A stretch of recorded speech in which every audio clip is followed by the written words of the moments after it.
Psalms chapter 90 verse 10. Psalms chapter 90 verse 10. The years of our life are 70, or even by reason of strength 80. Yet their span is but toil and trouble. They are soon gone and we fly away. చూడండి, మా ఆయుష్కాలము 70 సంవత్సరములు, అధిక బలము ఉన్న ఎడల 80 సంవత్సరములగును. అయినను వాటి వైభవము ఆయాసమే. మానవ జీవితం 70-80 సంవత్సరాలు మాత్రమే. మరి ఆ తర్వాత బ్రతికే వాళ్ళు వెరీ రేర్ అన్నమాట. తక్కువగా ఉంటారు, చాలా తక్కువగా ఉంటారు.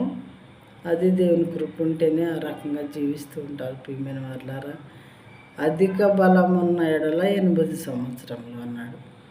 ఆ తర్వాత జీవించేవాళ్ళు చాలా తక్కువగా ఉంటారని అర్థం. అయితే ఈ 70-80 సంవత్సరాలు మనకు ఆయుష్ దేవుడు ఎందుకు ఇచ్చాడంటే, మనల్ని భూమి మీద ఆయన ఎందుకు పుట్టించారు, మరి ఏ సంకల్పంతో పుట్టించారు అది తెలుసుకొని ఆయన ఆజ్ఞల్ని కట్టడల్ని అనుసరించి ఆయనకు ప్రియమైన వ్యక్తిగా జీవిస్తూ మరి యుగ యుగాలు చనిపోయిన తర్వాత ఆయనతో కలిసి ఉండాలని దేవుడు కోరుకుంటూ ఉన్నారన్నమాట. అయితే ఆ విషయాలు మానవులు తెలుసుకోకుండా మరి స్వర్గానికి వెళ్ళటానికి మార్గం ఏంటో, పరలోకానికి వెళ్ళటానికి దారేదో తెలుసుకోకుండా ఈ 70-80 సంవత్సరాలు కూడా వాళ్ళకి ఇష్టమైన రీతిలో జీవిస్తూ వాళ్ళకి ఇష్టమైన పనులు చేస్తూ సృష్టికర్త అయిన దేవుడు మనల్ని ఎందుకు సృష్టించారు ఈ భూమి మీద ఒక్కసారి కూడా ఆలోచించకుండా సమయాన్ని వృధా చేసుకొని కాని పనులు చేసి ఆయాస్కరమైన పనులు చేసి దేవునికి ఎంతో ఆయాస్కరంగా జీవించి ఆ తర్వాత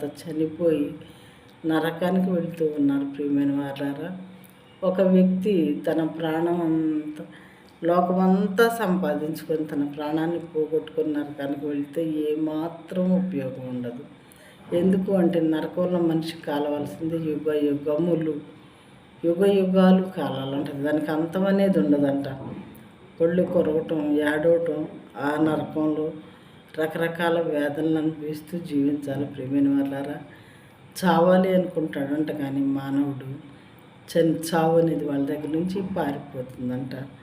అగ్ని ఆరదు, పురుగు చావదు. ఆజ్ఞేమో నరకంలో ఆరిపోయేది కాదు, ఈ పురుగేమో ఈ ప్రాణేమో చచ్చిపోయేది కాదు. దేవుడు మరణాన్ని దూరం చేస్తారనమాట. యుగ యుగాలు ఈ భూమి మీద మనం చేసినటువంటి తప్పులు, పాపాలు, పాప కళ్ళు, పాప క్రియలు వాటిని అనుభవిస్తూ ఆగ్నిలో కాలుతూ బ్రతకాల్సిందే. కాబట్టి ఇక్కడ ఉన్నప్పుడే మన జీవితాలను సరి చేసుకొని దేవునికి ఇష్టంగా బ్రతికి స్వర్గాన్ని మనం సంపాదించుకొని వరంగా ఉండాలి.